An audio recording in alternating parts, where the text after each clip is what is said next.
네, 안녕하세요. 곰돌씨의 취업 특강. 이번에는 스펙과 관련해가지고 좀 이야기를 해보려고 합니다.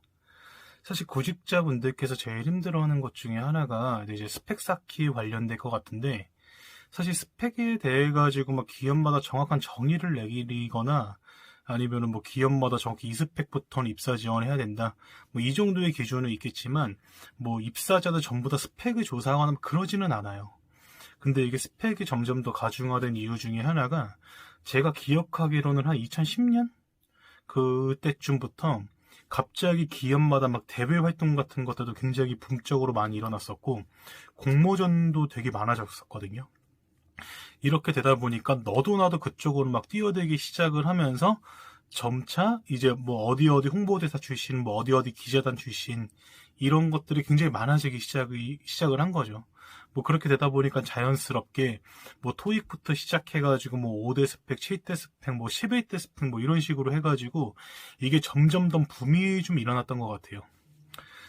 근데 뭐 결론부터 말씀드리면은 스펙 쌓는 거에 대해 가지고 뭐 찬성이냐 반대냐 뭐 이런 거 다 떠나가지고 저는 스펙 쌓으실 거면은 최대한 많이 쌓는 게 좋다라고 저는 사실 생각은 좀 하고 있어요.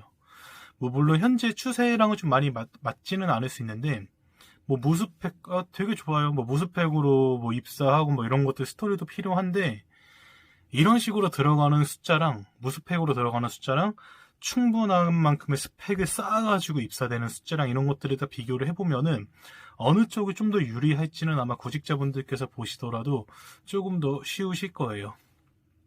제가 뭐 기회가 되면은 뭐 각 대학교 학년별로 어떤 걸 준비하면 좋을지는 제가 좀 정리해서 한번 올릴 건데 일단 지금까지 제가 겪어왔고 앞으로도 진행되고 이렇게 채용 쪽 관련해가지고 좀 업무를 해보니까 어느 정도 양의 스펙은 쌓아놓으면은 본인이 앞으로 편할 거예요.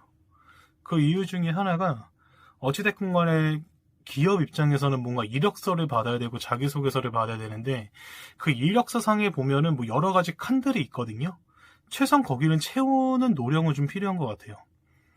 뭐 물론 최소한의 스펙 기준이라고 한다고 하면은 기업마다 그 채용 공고를 보시면은 필요사항이나 우대사항 같은 것들이 적혀 있을 거예요.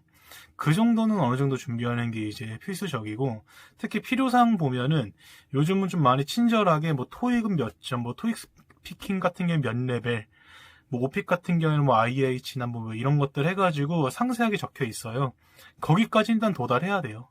그거는 뭐 사실 스펙이라고 말하기는 약간 힘들고, 그거는 그냥 필요사항이니까 무조건 하시는 게 좋으실 것 같고, 보통 우대사항에 보시면은 뭐 자격증 같은 게 써 있는 경우도 있고, 뭐 해외 영업이나 해외와 관련된 직무 같은 경우에는 뭐 해외 쪽에서 어떤 걸 했는지 적어라 뭐 이런 것들 나와 있는데, 그런 것들은 좀 미리 준비하시면 좋죠.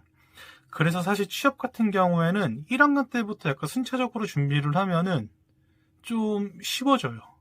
마치 치트키를 친 것처럼 뭔가 내가 나중에 입사 지원할 때 보면은 쓸 수 있는 기업군이 굉장히 많아질 거예요. 근데 뒤늦게 좀 준비를 하려고 하다 보면은 제일 큰 단점이 그거죠.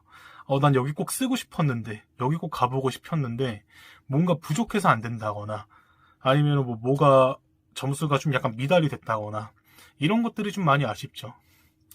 그리고 뭐 대외 활동 같은 경우에는 굉장히 말이 많은데, 저는 사실 대외 활동을 찬성해요. 대외 활동하면은 다양한 지역에 있는 친구들하고 좀 많이 만날 수 있고, 그리고 또 그쪽에서 우수 대외 활동자들한테는 이제 서류 전형 면제 같은 혜택을 주다 보니까 아무래도 좀 쉽게 접근할 수 있는 방안도 있죠. 저 같은 경우에는 이제 신한은행 대학생 홍보대사를 했었었는데 그게 제 첫 대외 활동 시작이었었거든요.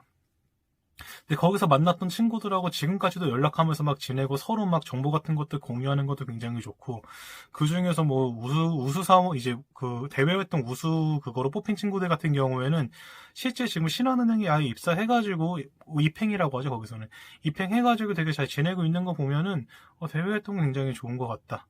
뭐 물론 이게 너무 많이 하면 오히려 약간 독이 될 수는 있는데 어느 정도 양 같은 경우에는 하는 것도 괜찮은 것 같아요. 그래서 제가 결론부터 스펙을 좀 말씀을 드리면은 스펙이 약간 허와실이 있는 거는 맞아요. 근데 굳이 막 스펙을 쌓지 않고 난 무조건 스토리로만 취업을 할거 막 이런 식으로 가게 되면은 힘들어져요. 힘드니까 지금 약간 시간적인 여유가 있다라고 하면은 내가 쌓을 수 있는 최소한의 스펙은 좀 많이 쌓아놓으시는 게 좋을 것 같고, 혹시라도 이제 뭐 시간이 좀 부족하시다거나 뭐 그렇다라고 하면은 지금 당장에 할 수 있는 게 많이 없다라고 하면은 그때부터는 최소한의 자격 요건에 맞추기 위한 필수 조건까지는 맞출 수 있도록 노력하는 게 좋다. 저는 약간 이렇게 생각을 합니다.